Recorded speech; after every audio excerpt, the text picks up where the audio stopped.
Hi all, I'm Cullen Haynes and welcome to Live with Cullen Haynes, Dad Live, episode 3. And my next guest is an absolute legend. He's broadcasting all the way from Perth, known him for many years from LinkedIn, and actually got to meet face-to-face for the first time last year at the October Law Society Sundowner, which was fantastic. Has been a lawyer for the last 4 years. Was in the 8th, 10th, 12th Regiment in the Royal Australian Artillery in the military, and switched up the battlefield to the courtroom battlefields in litigation there at Clyde Co. And most importantly, is a very proud girl dad. We've called this episode the many great treks of fatherhood, because the man I'm about to introduce to you, his last name is Greatrex, and it is, of course, the one, the only, Mr. Tyler Greatrex. Welcome to the show there, Tyler. How are you, mate? Good, Cullen. Thank you for having me. This is it's exciting to do this with you. Mate, absolutely. And because, we obviously met up in October last year and we're talking about life being a girl dad. And you were the first person to say, look, I love being a girl dad. And I just wanted to shout that out. I think you're raising the flag for all fathers out there who are fathers of beautiful daughters. Absolutely, mate. It's funny. Growing up, I always had this feeling that I was going to be a girl dad, and so when my daughter was born, it's just like unapologetically a girl dad through and through. I dressed up for her first birthday party. We had a princess themed birthday party, so I ordered a prince costume from Amazon. And I rocked up to this like public place and dressed as this, I don't even know, some generic kind of prince outfit. I didn't care. Walking through the shops to get there, people are staring at me, but I didn't care because it was about my baby girl's first birthday. It was her special day. It was all about her. I'm doing it for her. 100% world's proudest girl dad. Oh, fantastic. Well, I'd love to ask, obviously, a high-powered associate, Clyde Co there in Perth. What does a normal morning look like right now as a father? It's trying to wake up. Trying to wake up is the first thing that I do, and that's a little bit tricky. But I mean, look, most days, my daughter will sleep in before she goes to daycare, so I'm up at like 5:45 to try and get into the city, try and do a bit of a workout before I start work. Really sort of lays the foundation of the day.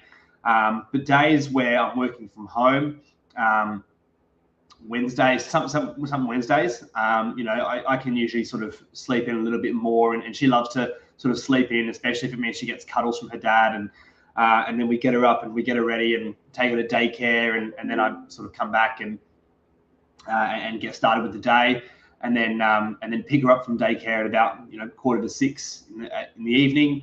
And that's always a special moment because she sort of sees me, and I walk into the room and she sees me and just drops whatever she's doing, and she'll just run up to me and she's like, "Daddy, daddy, daddy." And when I say drops whatever she's doing, I mean literally, like the last time I went to pick her up, she had a cup of water and she basically just threw it on the floor, and I was like, "Oh God." Oh no. Is that usually the first thing that goes off track in the morning, is like food gets thrown or something like that? Yeah, food gets thrown, or we've just got her dressed, and she decides then she wants to finish her cereal, and she tips a bowl with milk all down her. We're just like having to get her changed or something like that, and then it's a bit of a frantic rush to get out the door some days, but it's just the way it is.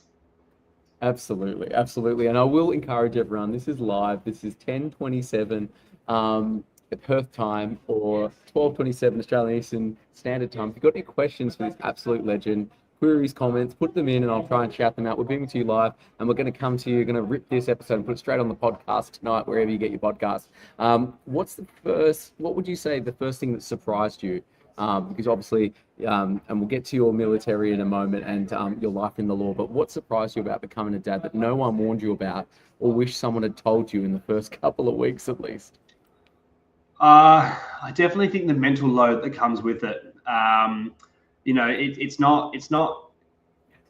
It's certainly not easy because there's no kind of book that you can read that really prepares you for becoming a parent. No. Everyone tells you about the sleepless nights, but but no one really talks about how your brain is constantly running through a checklist of things your child might need. Even if they're perfectly happy, perfectly fine, they don't need anything. And then on top of that, being a lawyer, at least the way my brain works, it's constantly running, thinking about work, work deadlines, court deadlines, the email I didn't get to send out that I wanted to send out, the matter that I'm still having to consider because it involves a complex issue. So there's that. And then, trying to balance that while being present for your child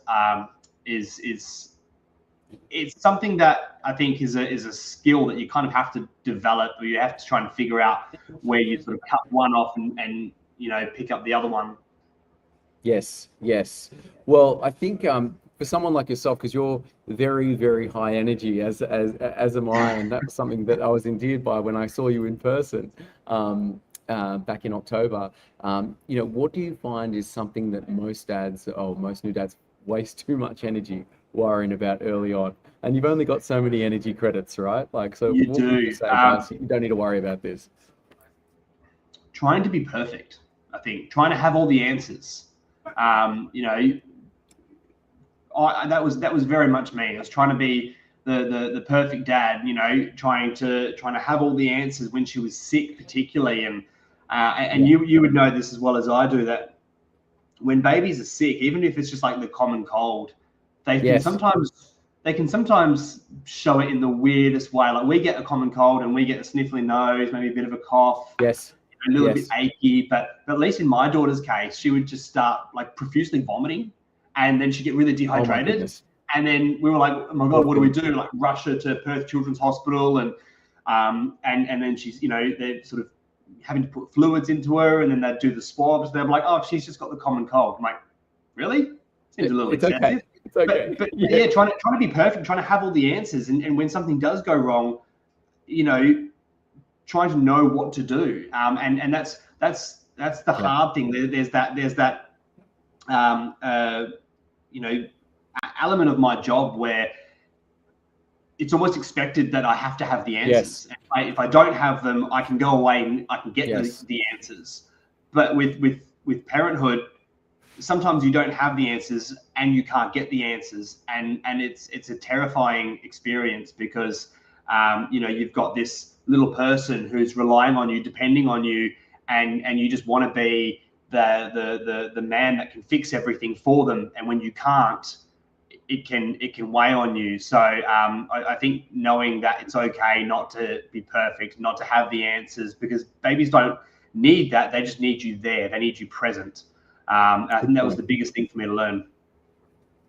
Absolutely. And what about your time in the artillery? How's that translated to how you handle the chaos of early fatherhood? Or is it anything like what you expected? Terribly. The army made me someone who was a very regimented person who thrived in routine and order. And as you know, having a child, that's the first thing that goes out the window. So there was some years between when I left the army and when I became a lawyer. But in that period of time, I sort of created this life for myself where everything was, routine and ordered, and I had a structure to everything. The way I folded my clothes, the way that I stocked the fridge, the way that I stocked the pantries, all that kind of stuff. And it's like everything has a place, everything has a home, everything is neat and tidy. And it's like, this is great. I just, I don't have to wonder where anything is. And then you have kids and all of that goes out the window. Sometimes you've barely got enough time to, get the shopping away before they decide to have a meltdown. My daughter now, she's nearly 2. She's 2 next month. So she's well and truly in her toddler phase. And so sometimes you just don't get time to do that. And so having to learn or relearn, I guess, that this stage of life comes with mess, comes with chaos, and you're not going to be able to have everything perfect. No, and that's something my wife and I have had to learn with 2 boys under 3. This is the season you're in, and there's a beautiful there's beautiful poetry out there. I forget that someone will remind me in the comments, I'm sure, but like, I think her name's Jessica, and she has these poems, and it's like, we have mess in the house and we have mess outside and everything's not in the place, but there'll be a time one day where there'll just be two sets of shoes, and everything will be neat and tidy when we come home. And the halls won't be filled with laughter or crying and everything like that. So enjoy the mess, because it won't be this way forever. And I think that's a good way to look at it, like you said. Absolutely, and that's very similar to something that Michael Seaton said in your first episode. He said there will come a time where, you know, it'll be the last time that they want to go to the park. It'll be the last time that you're taking them to school. And you won't know when that time is until you're reflecting on it sometime down the track. And so not to wish it away, because it is a phase, and it will be, you know, gone before you know it. Absolutely. And what's helped you early on in the overwhelming times, you and your partner reset, would you say? What's definitely a thing that, especially in the high stakes world of litigation that you're in, and you're coming home to all this chaos, you know, how do you switch into that dad mode and reset?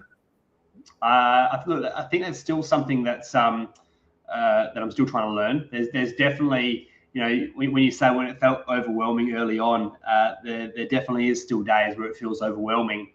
You know, of course, but you have to remind yourself that everything is a phase. You know, the rough nights end, the difficult weeks pass, and keeping that perspective, I think, helps, you know, make the hard days feel a lot easier, a lot more manageable.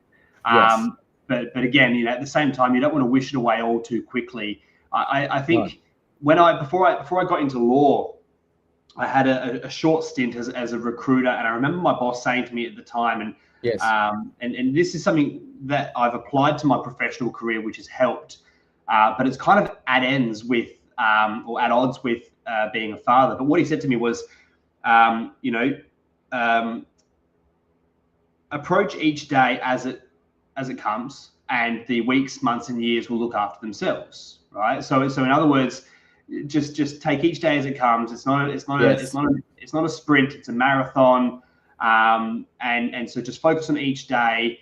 And when you apply that to your professional career, I've found now, looking back, you know, having been a lawyer for 4 years, but having been in the legal industry for 7.5, I look back and I think, where is that time gone? Yes. But if you apply that to fatherhood, you can very, very, very easily kind of just brush past these phases that you're never going to get again. So I think there's an element of having to embrace the season and embrace the phase, but knowing that when it is hard and it might seem like it's overwhelming, that this phase will end, and, you know, there's all of the good things that you take out of the tough times that, you know, will just be memories that you'll cherish forever. You know, the first time they say, in my case, the first time she said "daddy," which was her first word. It was her first word. You know, and my partner still hates that. You know, and just the little things, like at night now, you know, I'll sit down on the couch and I'm finally sort of switching off, and she'll come up and she'll push herself behind me and she'll go, horse, means she wants a horsey ride, right? I never say no to that. I never turn that down. And so I've got her on my back and I'm running around the house like an idiot and I'm making horse noises, and she loves that. And you know, Megan's taking videos of that. And that's things that I always reflect on. Like, you know, my daughter comes up to me, she hasn't seen me all day. I'm tired. She's maybe tired. She's had like 10 tantrums over nothing. But we make that time to be together. And that's something that I'll never regret that. Oh, I love that, my friend. And I think you're so true. You know, we as the ghost in the machine, that 7 years when you started in law, it seems like you're the same person. But, you know, these older and more stressed, but yes. Yeah, but you look great, Monomi. But like that little person, like I was measuring Benji today, and in 6 months he's grown that much, and it is just going like this. So I think be present and enjoy those moments. And I'm glad, you know, Megan and yourself are getting those beautiful moments on camera. And thank goodness, it's a blessing and a curse in a way. But like, thank goodness that we live in a society where we can capture those moments so quickly. And so one day that your daughter can look back and go, oh, you know, I can tell my dad loved me. Look at the times we spent together. It's just amazing, my friend. Yeah, I mean, you think of the videos that we might have from when we were little, and it's like, there's not that many, because it was a hassle. it was a hassle for the parents to have to pull out the old handy cam or the big camera, and then it's swaying and it's moving, and you're like, I'm getting motion sickness just watching this. And even then, you've got this giant camera, but the quality was terrible. So we've got these iPhones now, which just take crystal clear videos, and you can just load your phone up with them. And provided you save them to the cloud, you're never going to lose them. Very true. Very true. I've got a 2 terabyte iPhone for this very reason, let me tell you. Please put your questions, queries, comments in for Tyler here. We're almost halfway through the stream. I want to talk about being showing up for your partner, because we talked about it in episode 1 with Michael Seat, and episode 2 with Chris Raposo, who was from Atlanta in Texas, and what they do. What does showing up for your partner actually look like for you in real life? As a high-powered lawyer and working professional? Look, and admittedly, this is also something that I probably still get wrong more often than not. But definitely, trying to share the load. It's not about keeping score. It's not about I did this last. I mean, I know when Millie was first born, there was so many times where I would get up in the night to sort of soothe her back to sleep, and then Megan would get up and I remember in those initial stages, there was, Megan would say to me, it's your turn. I'm like, no, I did it last. It's your turn. But it's just like, we think those times are hard, but then you get this fully autonomous, 2-foot dictator running around the house, and yes, the favorite word is you're a no. slave to this toddler. And then then you think, okay, now it's time to actually, just, it's not about scorekeeping, it's about sharing the load, and there are going to be days, where Megan might only be able to give 50%. So what? Fine. Then there might be days that I can only give 50%. But then that's where the other person can kind of step in and go, you can't give more than 50% today, and that's okay. So I'm going to step in, and I'm going to do what I have to do to keep the ship running. I think that's very important. I think that's I think Brene Brown talked about that in one of her podcasts, that her and her husband do that. Like when she gets home, they ask each other, what energy credit are you at? And it's like, I'm at a 20%. Great, I've got your other 80%. I'm glad you do that. And another thing you said, which I'm endeared by, and it reminds me of it's a business book that I read back when I was in the Four Seasons, so 15 years ago. It's called Getting Out of the Box. And it's by the Arbingen Institute, and it's all about, and they use the example of a crying baby, and it says, the father's in the bed, and the baby's crying. It's 12 o'clock, and in his mind, if you're in the box, you're thinking, doesn't my wife or partner know how much I work, and now am I busy? And you're not even you're so in the box that you don't realize that if you looked outside the box, it's like, my partner's been looking after the baby all day, probably deserves a good sleep. I'm just going to go do it. So it just reminded me of that book. I haven't read it in many years, but it's a good link. Getting out of the box, I think, is important. And what's one small thing you do at home that has had a bigger impact for your partner than you've realized, that you think, what, more fathers should probably do this? Bedtime, but not bedtime in the traditional sense, like putting her to bed. I was saying before the show started that the phase that Millie's in now is she won't go to sleep unless I'm cuddling her, and yes. I know some parents, everyone has a different approach to sleep training their child, and at least for me and Megan, we like having Millie sleep with us, and not kind of forcing independence on her at an early stage where she can't regulate her emotions. And so since she was like 8 months old, I think she's been sleeping in the bed with us.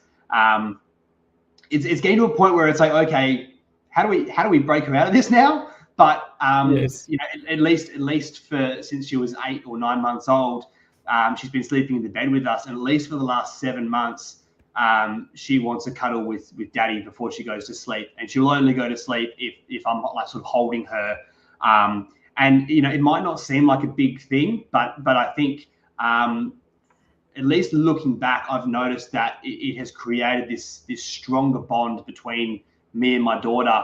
And it's sort of more powerful than just spending time with her on the weekend or taking her out shopping on the weekend. Every single night, I've got my arms wrapped around her. She's cuddled into me, and I've got these soft little baby snores in my ear. Yes. You know, it might not seem like much because it's like, oh, well, everyone's sleeping. You're not exactly doing much, but I just think like the impact that has on my daughter is profound, and you know, it's something that you know, I think will have a huge impact on her as she grows up. No, I think it's amazing, and I want to also say that we do that as well with Benji and Lockie. You know, better or worse if you have your own ideas about how you put babies to bed and things like that. But you know, they're 3 years and 2 years old, and I read somewhere that you know, if you're in the same bed as your child, they get an extra, by the time they're 3, an extra 12,000 hours of human connection. That I thought was quite vital. And another thing, just calling out, it was Jessica Ehrlich, and her book, it's called Beautiful Chaos. So talking about life with little ones, it is. What helps you transition from lawyer mode into dad mode when you get home? Like, is there a ritual on the drive or the commute home? What do you do to get into that mode? Again, something that I'm still probably trying to figure out. You know, I'm very privileged to work at Clyde Co. They have a huge, you know, like, shout out to Clyde Co.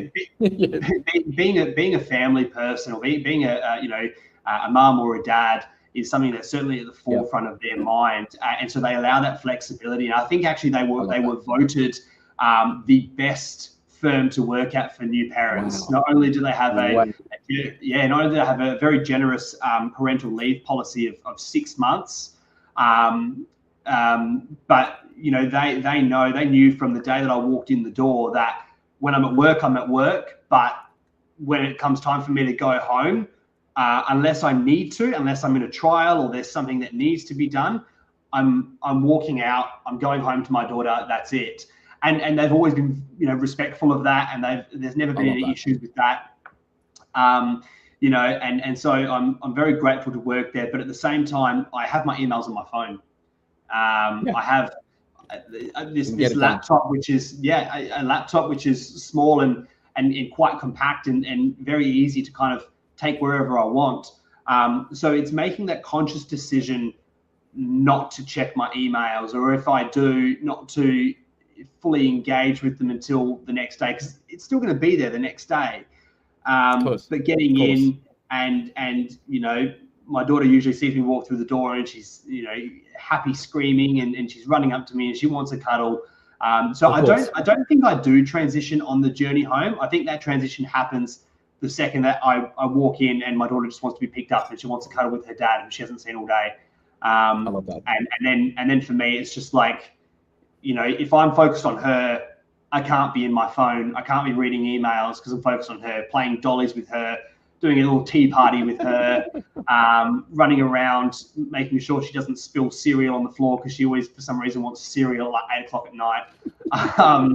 So, yeah, I mean, it's probably not a foolproof method, but it's the one that's working for me at the moment. I love that. And has becoming a father changed how you view success, given your background in the army and now law? Absolutely. Look, earlier in life, success was promotions, it was salary, it was performance, it was achievement, and those things still matter. They do, and I'm still trying to climb that corporate ladder. You know, being, you know, a 4+ PAE associate. The next step is obviously senior associate. Do that for a few years, special counsel, partner. You know, maybe somewhere along the way I decide I want to go to the bar. Maybe somewhere along the way I decide I want to open my own firm. I don't know yet, right? But I'm still very early on in my career. So all of those things still matter. But now there's a reason for it. There's a reason for wanting to push for that promotion, for wanting to push for that higher salary and that achievement. And it's to support my family. It's to give my daughter the life that I want to give her, the life that maybe through no fault of their own, my parents couldn't give me. You know, it's wanting to send her to the best school that I can, wanting to be able to go on holidays every single year. I saw recently you've done, was it a Disney cruise or Disneyland with your family? We were very indulgent. We did a Disney cruise in January, and then we took the boys to Hong Kong and Shanghai, which shocked me. Both of them have a Disneyland, so we took them there, and we can't even argue that they're going to remember it. They don't form memories until after three. 4, I think. Three, so we But, enjoyed but, ourselves. but We had a good time you as a have the family. photos, you have the videos, right? And so Megan really wants to do a Disney cruise, and so all of these things, especially in the world that we live in now, everything's 4, 5, 6 times more expensive than it ever was when we were growing up. So I think the way I view success hasn't changed. Yes. But the reason for me wanting success definitely has. And it's to be able to do all that stuff with my daughter. I love that. If you had to ask Millie what it is you do for work, what would she say, do you think? She would babble some sort of toddler incoherent nonsense, something with daddy sprinkled through. I have no idea. Maybe daddy reads lots of emails and reads lots of words, or sends lots of emails and reads lots of words. Who knows? I love that, my friend. And if you had a dad superhero name, what would it be? I've already got it, man. It's Dad. It's Dad. Oh, I love that. That's already it. Just being a dad is the greatest gift I could ever want, honestly. It's amazing, my friend. Is there any morning or daily rituals you need to do to keep grounded as a father? Yeah, look, I said earlier, I like to sort of get up at about 5:45 and try and get to the gym. I think it's important to do some sort of physical exercise. It used to be for me that I'd do that in the afternoon. I'd get home from work and I'd put Millie to bed and then I'd go work out in the garage. But I think in the mornings now, I try and do it before my day. It's definitely important to try and get something in. The other reason for that is, over the last sort of probably year or so, dad life gets busy. Maybe you don't train as much as you used to. I've gained a few kilos, and when your suits stop fitting you as well as they used to, that's an expensive fix. So it's easier just to get back into the gym, lose the weight, rather than having to replace your suits every year. No, very, very true. And what would you say a good day as a dad actually looks like for you? When you you put Millie to bed afterwards, you're like, hey, that was a great day. Is it the weekend or is it a weekday? Oh, I think honestly, it's just any day where I've had the opportunity to be present with Millie. Love that. Even if it's just 10 minutes, just any day where I've got to come home and play with her. She's got her horsey ride that she wants. Then we've gone to bed and she gets her cuddles. Just any day with that is a good day. Amazing. And what's something you're still figuring out as a father? Everything. Everything. Even the days where I think, oh yeah, I've nailed that. I've got that down pat. And then the next time something comes up, I try that same routine or that same plan. I'm just like, that didn't work. Particularly the toddler phase, the toddler phase where all of a sudden the pink cup that she loved yesterday and every other day of the week is now just entirely unacceptable. Yeah. So everything changes. And what's something about parenting and fatherhood that no one tells you about, but everyone should hear right now if they're about to undertake the journey? Maybe shatter some illusions or some helpful nuggets before we end the stream there, Tyler. Yeah, I think I said it before. You don't have to have all the answers. Your child won't remember whether you handled every situation perfectly. They'll only care that you were present and you were there for them. And I'll give you a quick example. A few weeks ago, Please. Millie came home from daycare. She got sent home from daycare with hand, foot, and mouth disease that was going around, and she had it pretty badly. So she had the blisters on her tongue and in her throat, so she couldn't eat, she couldn't drink. She was just inconsolable. And so I remember trying to get her to go to bed, and it was like 1:00 in the morning, and we just couldn't get her to drink water, couldn't get her to go to sleep. So we've rushed her to Perth Children's Hospital, and they've given her some anaesthetic. It sort of helped soothe her, so she was able to drink water, and then she fell asleep. We're in the hospital bed, and I'm on my side, and she's on her side, cuddled into me, and we've got a few hours, And then 7 o'clock, we get discharged. I get Megan and Millie home. I get into my suit and I'm in the office within like the next hour. So by 8 o'clock, I'm exhausted. But, you know, and Okay. I didn't have the answers before we decided to go to Perth Children's Hospital. But that was fine because I took my daughter to the hospital, got it sorted. I was present there with her. And that's what matters. It's not having the answers, but just being present and being able to be that support for your children. Absolutely, my friend. And, you know, final question before we release you back into your legal world, my man, is when your daughter is older, what do you hope she says about the kind of father you were? Look, I'm doing everything that I can to make sure that she knows that she can always rely on me, that I'm always dependable, that, you know, even if dad doesn't have the answers, he'll work with her to get the answers. And that she can rely on me for anything. She can always, you know, even when she's grown up and moved out of home, she can always come home and ask dad anything and rely on dad for anything and confide in dad for anything. So that's what I hope she says, and that's what I'm working towards. Absolutely. Well, this is a time capsule. One day she'll probably watch this and probably agree that you were just that there, Tyler. So thanks so much for sharing your insights and being on the show, mate. It's been amazing. I appreciate it, Cullen. Thanks for having me. That's all right. And where can people find you? Where are you hanging out the most? If someone wants to get in touch or grab a coffee in Perth or what have you, on LinkedIn, where are the places? Yeah, LinkedIn. I'm always usually pretty receptive to coffee. Gets me through my day. So. Absolutely, my friend. Well, thank you so much for being on the stream. Thank you for your service in the army as well. And thanks for being a great dad, a great girl dad. Fantastic. Appreciate it, Cullen. Thanks, mate. Thanks, Tyler. Good man.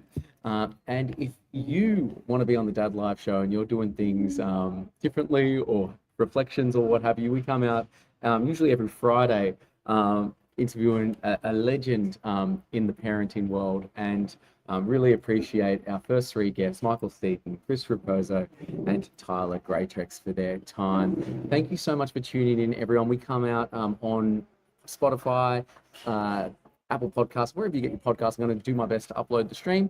And thank you to Legal Home Loans and Accounting Home Loans for obviously supporting the show. And I want to mention and shout out our charity partner at both Legal Home Loans and Accounting Home Loans, Relove. They furnish the homes for victims of domestic violence that have moved out and found a new home, but usually those homes are unfurnished. So Relove comes in, basically $500 furnishes a whole home, $60 does the whole kitchen set, or $100 does a bedding. They do amazing work, and every settlement, if you utilize our company, we donate to Relove. So have a bit of a check out. I'll keep it in the show notes. But again, thank you for tuning in to Dad Live. Have a wonderful day, everyone. All the best. Make it count and be present.